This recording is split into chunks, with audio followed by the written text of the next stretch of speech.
Eu sou engenheira de produção e o Pedro também é, a gente se conheceu na faculdade, tudo. Aí desde que eu saí da faculdade eu já eu já sabia que eu queria empreender. Eu tive experiências antes, fiz estágio, participei de uma empresa também, tive outras atuações, tive outros projetos avulsos e tudo, mas eu já sabia do meu bichinho ali, já tava me picando.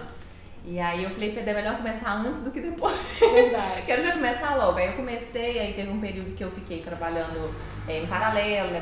Trabalhando em paralelo, trabalhava em home office, né? Assim, pelas minhas coisas. Então eu fiquei levando até conseguir realmente largar e ficar só por conta mesmo da alavanque. E aí, quando a gente começou, a parte de consultoria, que era o nosso foco, né? Hoje em dia a gente atua com consultoria empresarial na parte de gestão e qualidade, né? Que é o nosso foco principal. Aí o marketing cresceu junto, de uma vez. Assim, foi na mesma hora, assim, os dois cresceram muito juntos. E aí os nossos clientes, a gente sentia essa necessidade para os clientes como uma questão de solução mesmo, né? Então a gente via da necessidade deles de ter uma solução um pouco que conectasse a estratégia com o marketing, então por isso que a gente desenvolveu o marketing também. E aí na consultoria, hoje em dia, assim, o nosso foco ele é de clientes assim, acima de uns 30, assim, 20. Acima de 15 já é ok, de clientes, 15 colaboradores, né? Pensando numa ideia assim, que já tem uma estrutura um pouco mais... Já está começando a pensar em gestão. Já está começando a pensar em gestão, exatamente. Então esse é um foco, né, quando a gente conseguir chegar nesse ponto. Mas eu já tendo empresas que tem às vezes 7, 10, 15, 20, 50... Então varia muito, assim, hoje a gente ainda está com um foco. Hoje vocês focam também na quantidade, no número de profissionais e também no tempo que a empresa tem, porque também tem aquela questão da maturidade, sim, né? Do tempo de estabilidade. Sim, exato. Como que vocês também pensam em relação a isso? Do tempo, acho que nem tanto, porque a gente tem empresas assim, que cresceram muito rápido, assim, 3, 4 anos cresceram muito rápido. Então o tempo a gente tem foco. Acho que o número de funcionários já diz mais pra gente, assim, questão de, por exemplo, questão dos processos. Aí você já começa a ter problemas de comunicação, de atividade, como que vai pra lá, como é que vem pra cá. Assim, então acho que essa é uma parte principal, assim. Acho que o número de pessoas diz pra gente bastante coisa já. Agora pensando um pouco nos nossos produtos. A gente sempre divide a nossa principal parte é dividida em estratégia de qualidade. Então o nosso principal foco é direcionar a parte da estratégia da empresa. Então, para fazer isso, a gente tem todo o passo a passo do planejamento estratégico. Planejamento estratégico é só no início do ano? Deveria ser, né? Mas a gente tem muitos clientes que ainda tá em tempo, né? Então a gente sempre faz. Tem clientes que eles não têm, a gente entra no meio e já estrutura, porque ele é mais do que só uma análise do ano, né? É também uma análise de dados, claro, e tudo, mas ele é um plano de acordo com um diagnóstico. Então a gente entra no negócio, a gente faz um check-up geral de todas as áreas. Então, né, até por isso que é muito importante, às vezes no BNI eu consigo até verificar muita coisa, porque eu faço check-up de tudo, eu faço até ver se ele tem registro de marca, sabe? Porque dentro do nosso checklist ele é muito completo para conseguir falar, olha, você está nesse momento, agora você precisa de tais profissionais. Então a gente faz um check-up geral, um diagnóstico, né? A gente mapeia mesmo a empresa de uma forma um pouco mais macro, entendendo pessoas, processos, funções, isso tudo no planejamento estratégico, porque a gente vai um pouco mais a fundo. Entendi. E quando vocês fazem esse checklist, né? Quando vocês fazem esse diagnóstico ele é feito através de alguma pesquisa, alguma ferramenta? Vocês vão para lá, fazem alguma entrevista? A gente já tem praticamente um método nosso, a gente já tem o que exatamente a gente quer, como funcionam os processos, então a gente tem meio que um passo a passo desse checklist. Não é só, ele demora até, assim, é uma etapa assim, até que ela demora um tempinho assim de 2 meses dependendo, porque a gente estuda mesmo o negócio. Porque às vezes, por exemplo, o cliente fala assim, eu quero fazer tal coisa. Eu sempre dou exemplo assim, eu quero abrir franquia. E aí quando você vai ver, ele não tem um fluxo de caixa dependendo, ele não tem um processo padrão, ele não tem um padrão pronto. Ele ainda não tem nada de padrão. Ou então ele precisa ainda melhorar a qualidade dele para ele conseguir padronizar. Então, aí por isso que a gente faz um estudo realmente interno, bem geral, bem denso. A gente faz uma análise também de mercado, de como que a empresa está se posicionando hoje, quais são os concorrentes, o que existe no mercado, o que é tendência. Depois que a gente faz isso dentro da empresa e fora da empresa, digamos assim, aí a gente parte para o planejamento estratégico, porque aí a gente tem mais condição de trazer um plano real para ele. Então, quando vem aqui, por exemplo, na parte do plano mesmo de estratégico de ação, a gente já tem, assim, tudo muito mapeado, já está tudo muito claro, porque a gente conseguiu fazer um diagnóstico muito denso, né? Então, a gente traz eles também para essa construção, claro, mas, assim, o plano fica muito completo de acordo com o que ele deseja. Né? Então, a gente entende ele realmente de verdade. Muito legal. E vocês fazem depois o planejamento junto com o cliente, vai acompanhando todas as ações que foram traçadas. Exatamente. A maioria, exatamente. Muitas delas, às vezes, por exemplo, tem clientes que às vezes a gente entra na execução. Por exemplo, você tem que padronizar tal coisa. A parte de processo dentro do planejamento. Geralmente a gente vai entrar com muita coisa, porque aí entra a parte de qualidade. Que aí a gente vai entrar realmente com a otimização interna. Então, aí agora um pouco assim da parte da qualidade, a gente tem um projeto também que é só de qualidade. Por exemplo, eu já tenho planejamento estratégico, não é uma consultoria em gestão estratégica. Ele quer uma consultoria de otimização de processo. Aí seria para alguém que trabalharia com produção? Pode ser, mas pode ser serviço. Por exemplo, já atuei em escritório de advocacia, igual o Sérgio Cefaz, já atuei com ele. Nessa parte também de qualidade. A Luiz Lopes também a gente já fez. Então, assim, serviço a gente atua muito. Porque às vezes serviço é o que mais precisa, dependendo. A produção também. Então, um cliente indústria, pra gente é ótimo. Mas eu acho que hoje em dia, ainda aqui na região, é até mais difícil. Hoje em dia, a gente tem atendido até mais serviços mesmo. Né? Então, por exemplo, a Facilita é uma empresa de grande porte de serviço, né? E a gente está mapeando tudo, padronizando tudo. Então, aí nessa parte de mapeamento de processo, aí realmente entra a parte de mapeamento. Depois que a gente faz essa etapa, a gente faz todo o diagnóstico, fala assim, olha, isso aqui tem um risco X, isso aqui tá faltando tal coisa, isso aqui não tem tal ferramenta. E aí a gente refaz. Fala assim, olha, hoje é assim e depois vai ficar desse jeito. Entendi. Digamos assim, então a gente apresenta pro cliente e reconstrói com ele também, né? O que ele acha que é viável, o que não é, mas mostrando para ele todos os gargalos. E aí depois a gente entra na segunda etapa, que seria de padronização mesmo, por exemplo, que seriam POPs, ITs. Às vezes a gente tem muitos gestores dependentes, né? Que não conseguem passar o conhecimento. Não é na área de serviço, na área de serviço tem muito. Não conseguem passar o conhecimento. E aí fica, não, mas não tem jeito, porque eu que fiz isso a vida inteira. E aí fica naquela visão. E a gente fala, eu sei, mas tem como padronizar. E na verdade, ou ele retém o conhecimento, ou ele não está muito aberto, né, o Samara, para poder estar implementando alguma coisa que vai otimizar, de repente, tempo. Exatamente. Que vai aumentar a produtividade, que vai trazer uma melhor performance até para quem está ali. Exato. E quando é padronizado isso fica muito mais fácil, porque qualquer pessoa que chega ali com uma certa entendimento do processo, ele vai olhar, ele vai ler, vai estar visível e ele vai conseguir executar de uma forma... Isso, e a gente capacita também as pessoas, por exemplo, geralmente a gente faz uma instrução de trabalho, uma IT, e a gente faz como se fosse um treinamento mesmo, uma validação de que aquilo realmente está acontecendo. Então essa é uma etapa que a gente tem implementado, tem sido bem bacana, porque é como se as pessoas tivessem que passar por um processo de treinamento mesmo, que às vezes elas não passaram quando entraram, mas a gente precisa ter certeza de que elas estão fazendo exatamente como deveria ser feito. E tirar os vícios, né? E tirar vícios. Então a gente entra muito nesse processo. Então a gente costuma falar que, né, nós atuamos essas duas frentes, a parte da estratégia, que é para eu desenhar, e assim, o desenho da estratégia junto com todos os planos de ação, e aí depois a gente encaixa junto com a qualidade. Alguns a gente pode entrar só com um, só com outro, mas assim, o projeto completo, ele realmente traz uma evolução muito grande na gestão, porque às vezes, se eu vou falar só de processos, quando eu vou ver lá na gestão, a gente sempre vai cutucar a gestão. Porque a gente já fala assim, olha, não tá claro aqui o que os gestores têm que fazer, qual que é o descritivo de cargo dos gestores, então a gente atua muito com o pessoal de gestão de pessoas. Vamos entender esse descritivo de cargos dentro da parte de processo, a gente precisa aqui colocar isso, pode colocar isso, a gente é bem técnico na parte. Até para entender também se os riscos não vão... Porque quando a gente padroniza ali, tem a questão dos riscos laborais, né? O que aquilo pode impactar futuramente, até o nome da função, porque a descrição do cargo muitas vezes vai gerar ali alguma coisa que pode dar um nexo laboral. Sim. E aí é muito importante realmente estar isso conectado. Sabe o que você me fez lembrar? Eu tive uma vivência que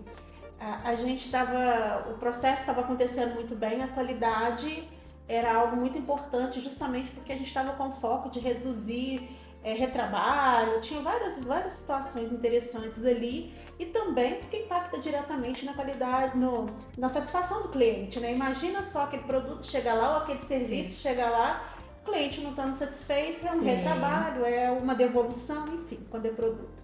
E aí a gente percebeu que tinha não posso falar para não expor, mas tinha uma situação, um processo que acontecia, né?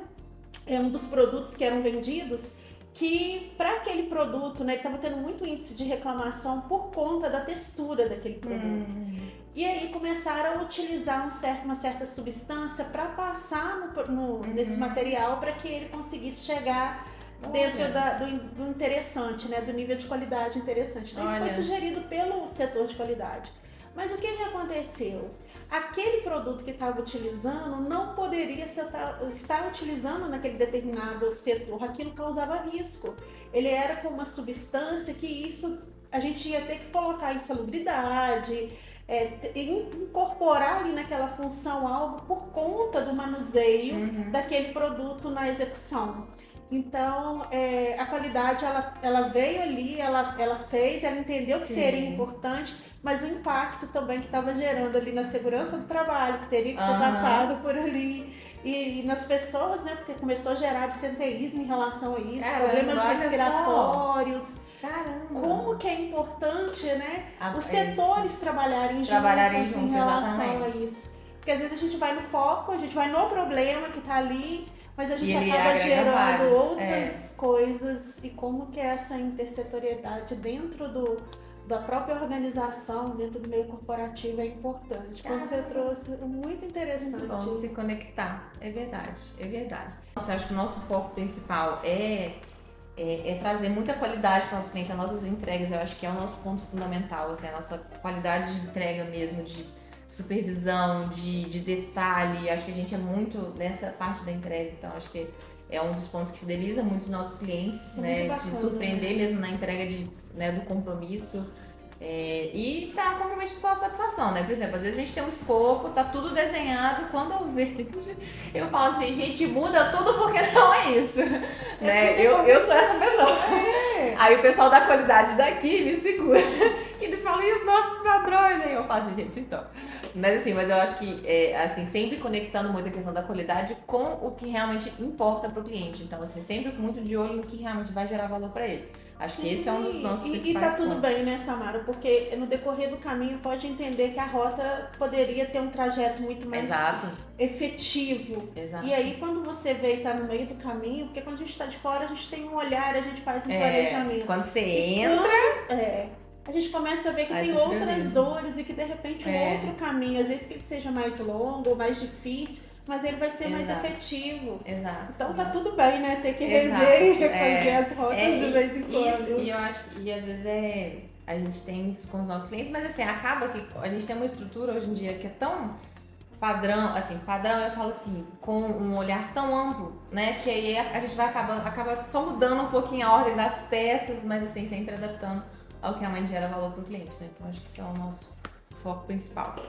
O diferencial, né? Exato. Eu acho que é muito interessante porque quando a gente começa a entender e a gente ter a nossa própria metodologia e começar a colocar cada vez mais a nossa essência, entendendo o que faz sentido e o que não faz, à medida que a gente vai fazendo, aquilo vai ficando ainda mais, trazendo mais maturidade, perfeição, um resultado mais estratégico e também com excelência. Então, assim, quando você vai pegando outros clientes, mesmo que os problemas sejam diferentes, os segmentos sejam diferentes, você vai criando experiências, né? Como se fosse um roteiro ali, e você vai ajustando um pouquinho de acordo com a realidade de cada um. Exato. É muito isso que você falou, assim, de adequar, né? O quanto mais você vai pegando clientes de tantas áreas diferentes, que aí depois você joga uma solução pra cá, outra pra cá. Isso acho que é o poder da assessoria, da consultoria, né? Porque você, com o nível de experiência, você vai julgando soluções que cada vez vão se adequar melhor ainda. Né? Então isso acho que é muito ponto. E isso era bem uma dúvida, um sentimento, assim, que... Sabe quando você tem aquele sentimento? Olha, eu tenho um poder na mão aqui, eu tenho várias ferramentas, mas será que de fato essas ferramentas fazem sentido em todos os ambientes que eu vou passar a intervir? Sim. Será que todos os times, todos os perfis de profissionais, eles vão conseguir ter acesso a isso e colocar isso em prática e os resultados vão ser os mesmos? Eu tinha muito essa dúvida, muito, porque eu venho do CLT, né? Da CLT, então... Agora me conta, agora vou introduzir, agora que eu quero que você me conte sobre você. Me conta um pouquinho da sua história, como começou a sua carreira, me conta sobre a sua atuação atualmente. Então vamos lá. Na verdade, eu venho do setor público. É muito difícil a gente até entender, eu falo que a minha carreira é uma trajetória assim, muito inconstante, porque não de muitas transições, mas de transições que às vezes as pessoas não fariam, né? Às vezes a gente sai da CLT para ir para um concurso público. Sim. E ali você procurar a sua estabilidade, mas comigo foi diferente. Eu tenho a minha primeira graduação, ela foi em administração, com ênfase em comércio exterior. Eu fui da primeira turma de Comex da PUC de Contagem. Eu achei o nome muito bonito, achei que era lindo, Samara. Eu falei assim, é isso que eu quero. Comércio exterior, tá bonito, vamos por aqui. E era a primeira turma, era muito nova e tudo muito novo. Falei, nossa, é isso que eu quero pra minha vida. Aí imaginei milhares de coisas, muitas viagens. Imaginou muitas viagens. E falei assim, gringa de passaporte. É isso que eu quero pra minha vida. Só que no decorrer do curso eu falei, gente, cada hora eu falava assim, meu Deus, o que eu tô fazendo nesse lugar? Não tem nada a ver comigo. E aí, acho que a falta de maturidade mesmo, eu era muito nova, tinha 18 anos, fiz o curso, mas o que aconteceu? Eu não me realizei profissionalmente. Entendi. Eu não me sentia realizada. Eu falava, gente, o que eu vou fazer?